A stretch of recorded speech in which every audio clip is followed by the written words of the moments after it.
Hey guys, it is Brittany, and today I am going to be showing you this makeup look a little bit, but I'm also going to do one of my favorite things, which is talk about myself, but in a helpful way.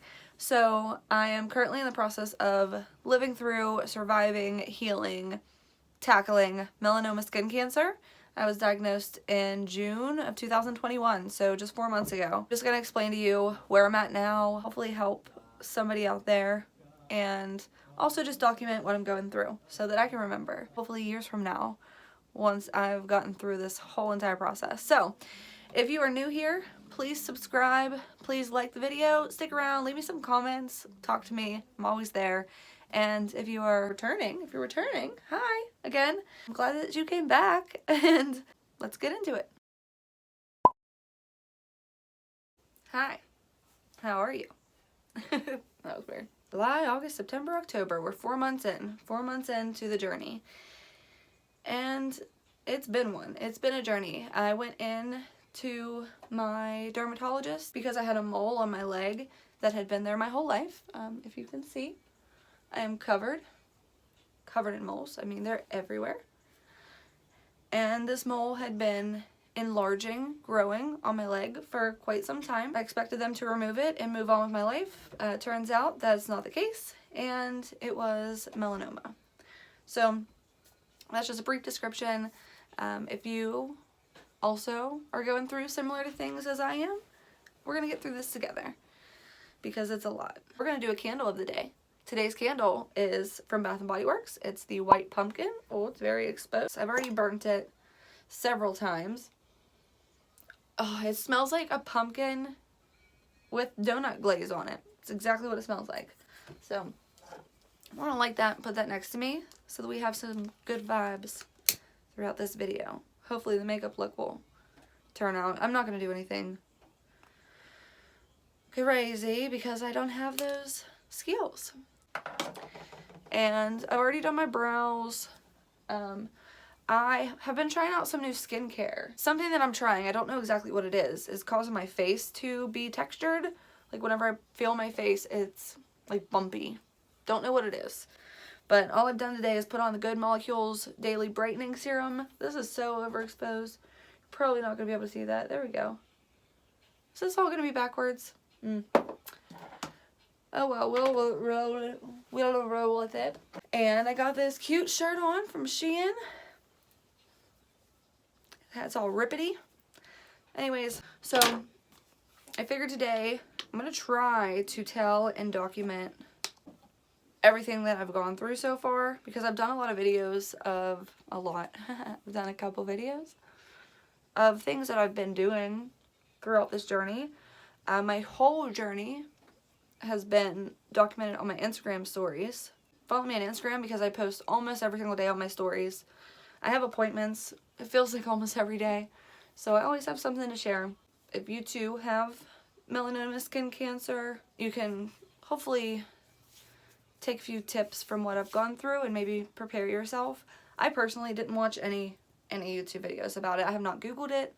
I've barely even read the literature that the doctors have gave me because I already have severe death anxiety, so I know if I do that stuff, I'm going to drive myself crazy. So we're not doing that. But I do understand that some people do have the ability to do that. They're in a good mindset to be able to look in and research and learn about things. That's just not me. But hopefully this will help you. I'm going to try to stay on point, but I kind of feel like I'm already going all over the place. How do these YouTubers do it? They stay on point somehow. We're going to try to do it. Okay, I'm going to try to start from the beginning. I already said, had a mole on my leg. Mole's been on my leg forever. It had been growing for about a year. Because I'm covered in moles, I do go to the dermatologist every single year to get an annual exam on all my moles.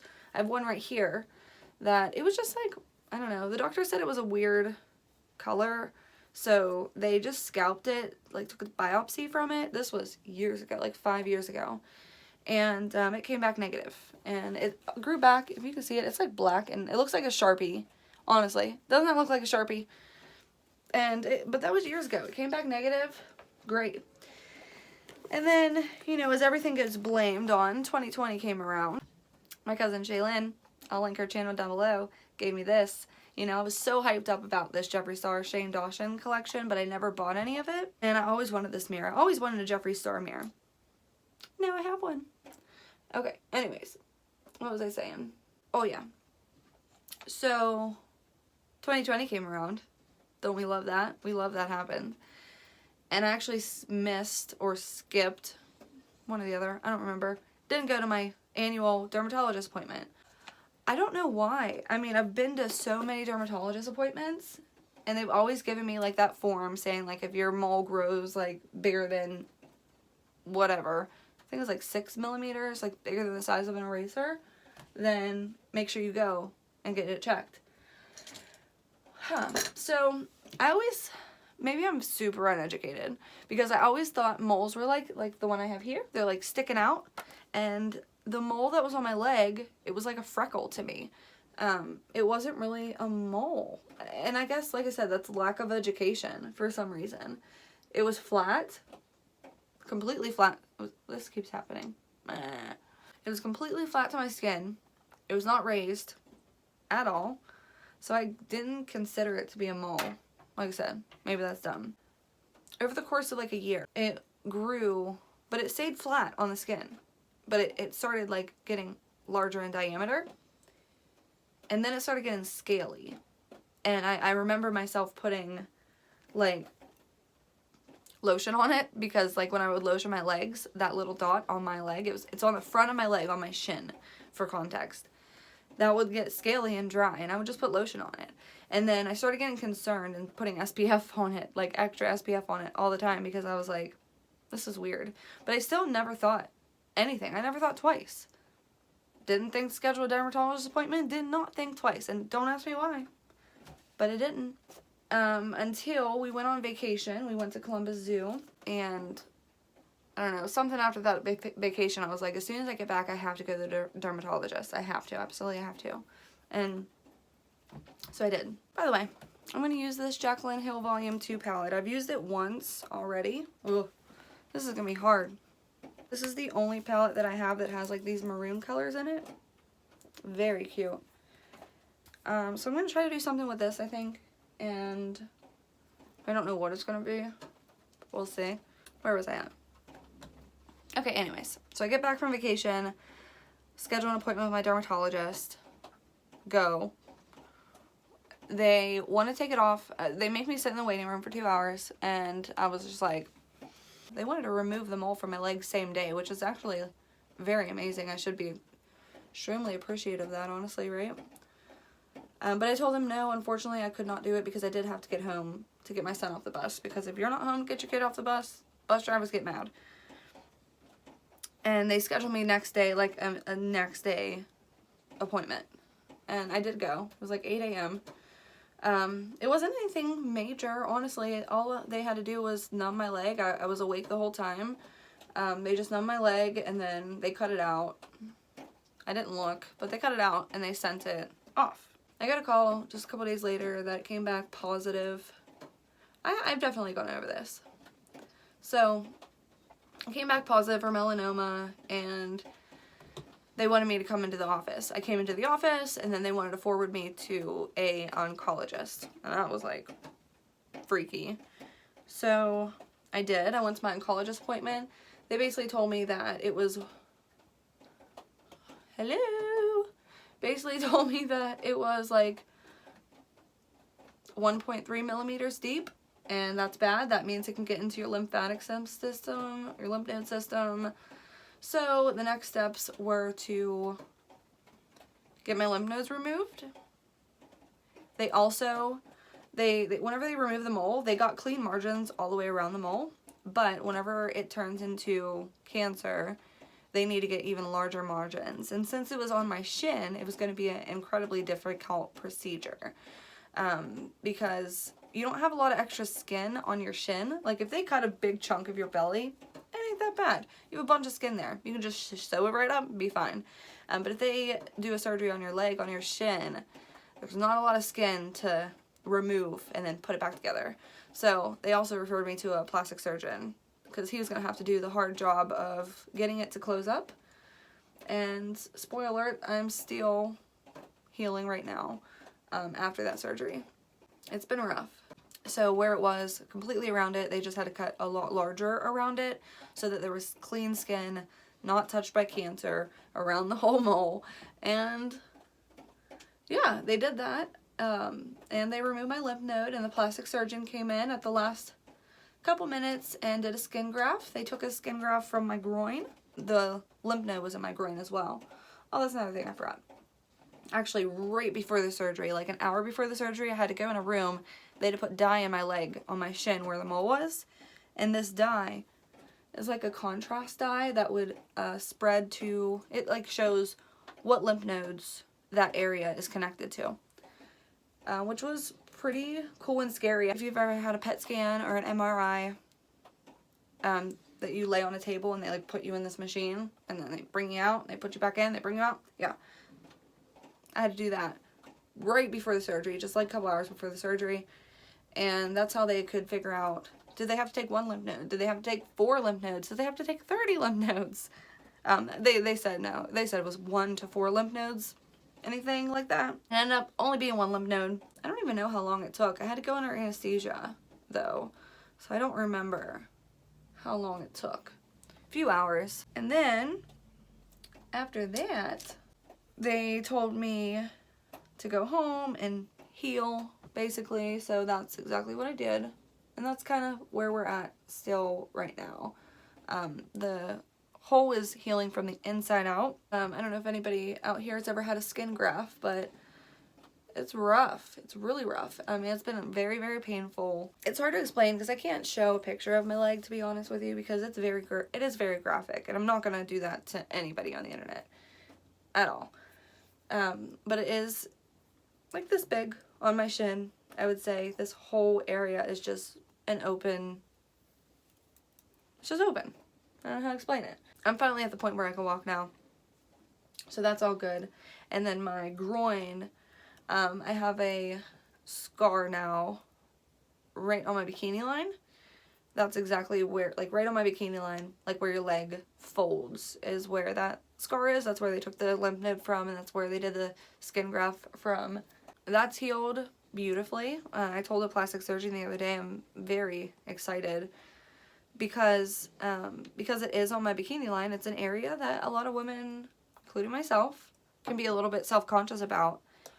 But whenever I put on a bikini, you cannot see the scar at all. It's at a perfect angle where everything is hidden. After I had the surgery, they sent my lymph node off for testing to see if the cancer from the mole had spread. Whenever you're dealing with a mole or skin cancer, you want to jump on it fast because it spreads fast, and anything and it goes deep too. So anything that goes beneath 1.3 millimeters, again, is going to go and spread throughout your body. And that's what mine was. Well, anything below 1 millimeter starts spreading through your body. Mine was 1.3, so that's why it spread my lymph node. And that's why they took the lymph node out and tested it, and it came back as positive for cancer. The cancer had spread to my lymph nodes. So the next step was to do an MRI. My dad passed away from MS whenever I was 12. He was very young. He was in his 30s whenever he was diagnosed with MS. Oh, hello. And the MRI was the main factor in determining why he was so sick. So that was a very scary and triggering event to have my own MRI, just because it did bring me back to my younger days, you know, having to deal with doctor's appointments with my own dad. Can't believe that I'm having to do it myself now, but hey, that's life. We're pushing through. And it was scary. I never knew exactly how scary an MRI could be. Ugh.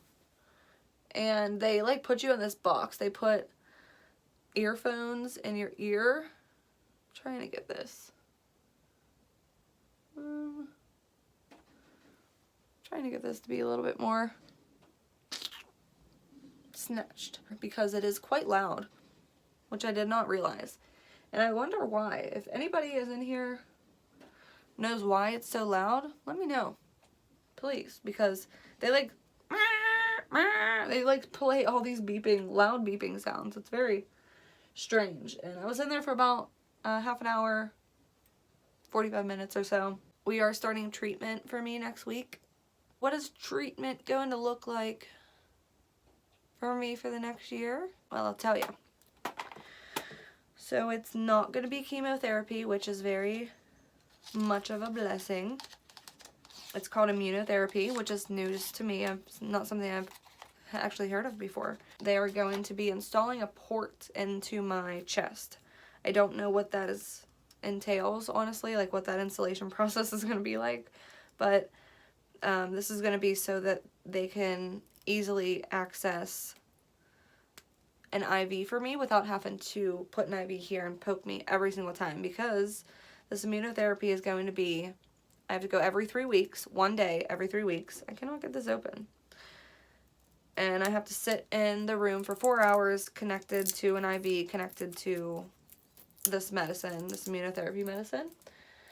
And that's going to be a big bummer. I mean, no one wants to go sit at a hospital for 4 hours. It's really the only choice that I have. So this is Chauffeur from Makeup Revolution. Not my favorite brand, but this is like my perfect nude, in my opinion. I love this nude. It's very cute. Make them lips a little bit bigger. Cute. So yeah, Wednesday I start treatment. It's going to be a very long year, so it's going to be exactly a year. It's 18 treatments total. I mean, this is also new to me, so I'm still so very confused. From the way that it sounds, it does sound like they got all the cancer out of me, and there's like a 50% chance that it's going to return in my lifetime. So they're doing this immunotherapy for me because it is going to reduce the chances by, I believe, 40%. Because initially they had actually told me that there was only 11% chance that it had spread to my lymph nodes, which is the point of where you need treatment. Once it spreads to your lymph nodes, you need treatment. If it doesn't spread to your lymph nodes, you don't need treatment. And it did spread to my lymph nodes. And they said it was an only 11% chance of that happening. And it did. So I'm not really paying too much attention to all of the numbers that they're giving me because, you know, I honestly thought, no way, it's not going to go to my lymph nodes. And it did. So like for my MRI, I was just trying to be very positive the whole time that I was in there, praying that it was going to come back negative, because like I said, with my lymph nodes, I didn't even think twice about it. I thought it just wasn't even possible. Alright, makeup is almost completed. I like it. It looks alright. Like I said, I'm not no makeup artist, so for me it's good. But I'm thinking, now that I'm going to have 4 hours to myself once a week for the next year, like every 3 weeks, I'm going to try to use that time, utilize it to share as much as I can, because I'll have time to do it, whereas normally I don't, because I'm working and being a mom and, you know, taking care of a household. So I'm thinking of trying to do, it's going to be 18 treatments, and I want to do something that's going to follow that journey on YouTube, Instagram, something. And I'm still struggling to figure out what that something is going to be, like how I'm going to go about it. So if you guys have any advice, what helps? Honestly, what can I do that can help? Whenever I started this YouTube channel, I did the video on the bedhead, you know, hair wavers. This was not my intention whatsoever. I was just going to sit down and talk about things that I like and, you know, things that I don't, and it's somehow turned into this. Well, I'm still going to do the videos of things that I like, of course. This is going to be a huge chunk of my life now, so this is kind of, it just took a 180, and I'm going to see where it goes. I'm not going to fight it. All I want for Christmas is a new iPhone, because I'm very happy that this iPhone actually recorded this whole time and didn't stop on me, because it always wants to stop on me. And so yeah, I'm going to be around. I'll be in the comments if you find this. And if you're going through something similar, if you have any moles, if you have any marks on your skin that have changed at all in the past couple months, past year, go to the dermatologist. Wear SPF even whenever it's not sunny, because the sun damages your skin, and melanoma is not something that you want to mess with at all. Trust me. So listen to me. I grew up in the tanning bed and wanting to be tan rather than healthy, and this, look where it got me. So luckily I'm very happy this new generation is super into skincare and education, skin health. So we're learning and we're growing as a society, but if you haven't started, definitely start now. I'm gonna go, and I will see you later. Thank you for watching. Like I said, please subscribe, like, comment, you know all the things, and I'll see you later. Bye.